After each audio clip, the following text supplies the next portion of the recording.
Hi, my name is Sudipto and welcome to my video. Today I'm going to try and do a hyper-realistic drawing of a bird. Which bird, you ask? Why, it's a robin. Well, no, not Sherbatsky. Let's begin.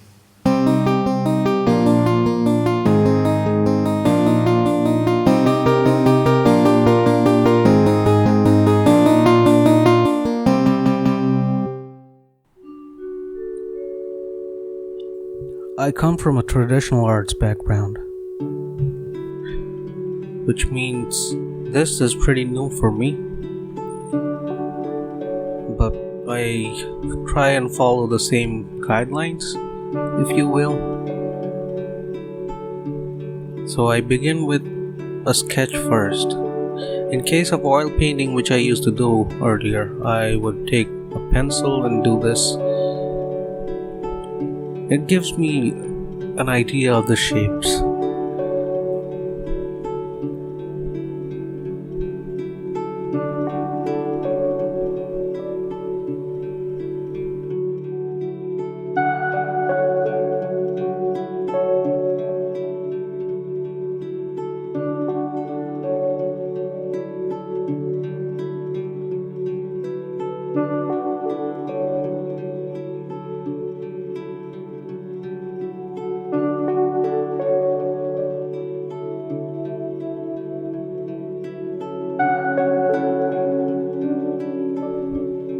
I make mistakes sometimes. Thankfully, this is digital, so that makes the job easier. If this was a canvas or a paper, I'd have to be a lot more careful. A lot more careful.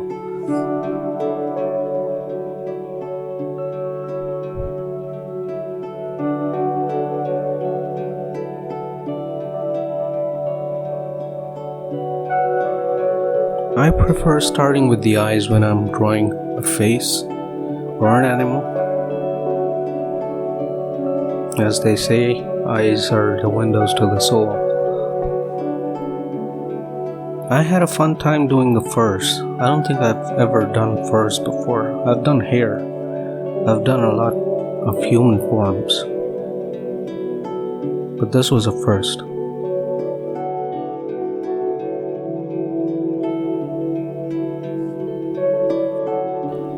I did go watch a few videos on YouTube later, once I was done with this. Tutorials on how to do furs. But at this point I was kind of winging it. So I figured let's just do a broad strokes of furs first. And then I was going out of... I'm not sure how the fur would look against the background. That prompted me to do the background first so I could see how it would look against the background. If I was doing this on paper, I might have had to do the background first before moving on to the fur, or at least the edges of the bird itself.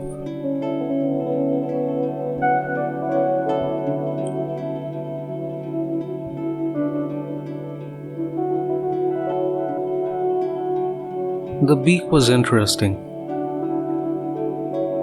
How the light was playing with the shapes and forms in there.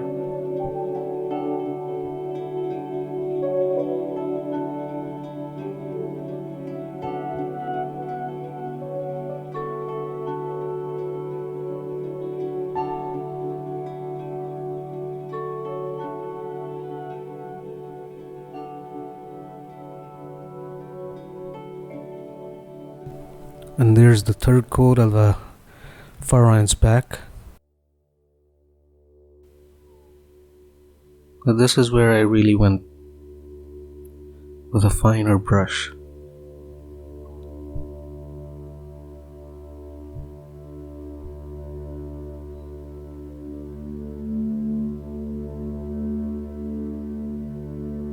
I've been doing digital for about a year now. I still find brushes and physical media a lot simpler than digital. But of course, there's the flexibility of making mistakes and fixing them.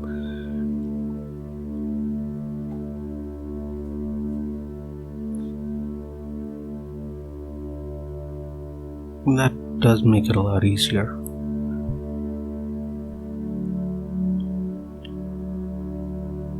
You see me getting lazy over there using a wide airbrush to do the first coat here. So these are one of the advantages of having digital.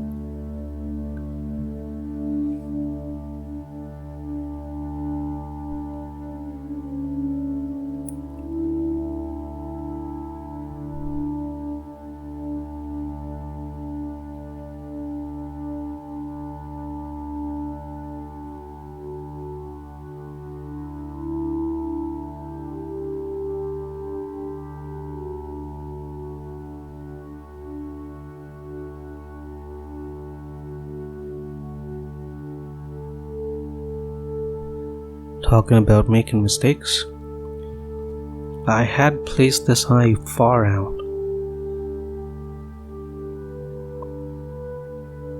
The fix was easy. The first not so much, that took some time. So I had to go around the eye, redo the first, undo the first that I already did.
I liked how light and shadow intermingled in the tail section here. It was hard to imagine. Of course, you may not always have high-resolution reference images when you're trying to do hyper-realistic ones. So you have to have an idea of how they're formed. Now I knew that the tail consists of very many feathers. I'm trying to do bokeh here, which was the case with the reference image. So if you shoot with a big aperture, you will get these magnificent blobs in the background.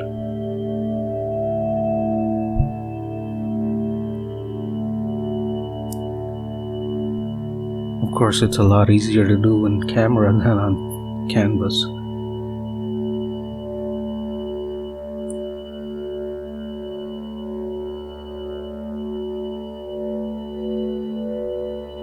Now it's time for the shadows.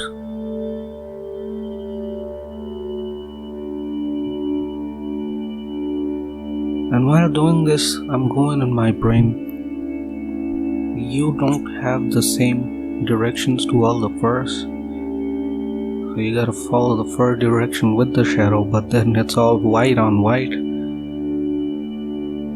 And my monitor was really bright. So I had to really get in there.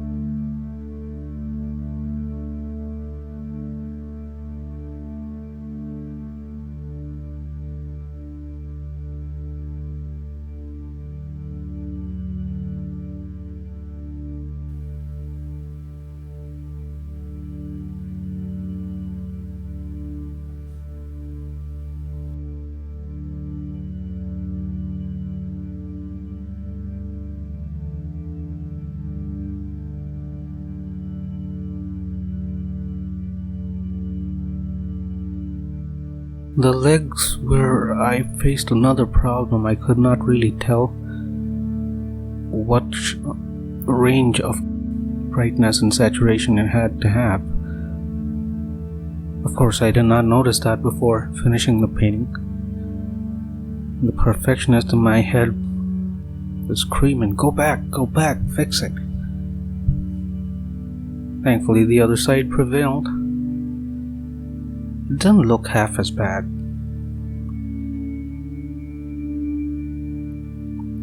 But then from experience, I'd know where to stop. This is good enough. I changed it up a little, going with a tree stump instead of the platform they had in the reference photo.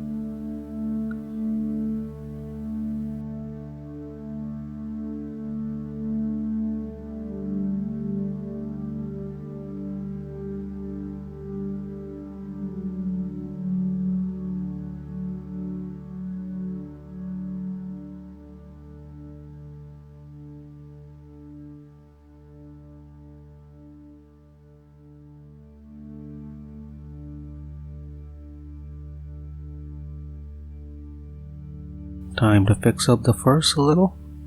They're not supposed to be this long. And there you have it. A robin. I hope you had as much fun watching this as I did drawing this and making this video. Don't forget to like, comment, and subscribe. That really helps me out. And thanks for watching.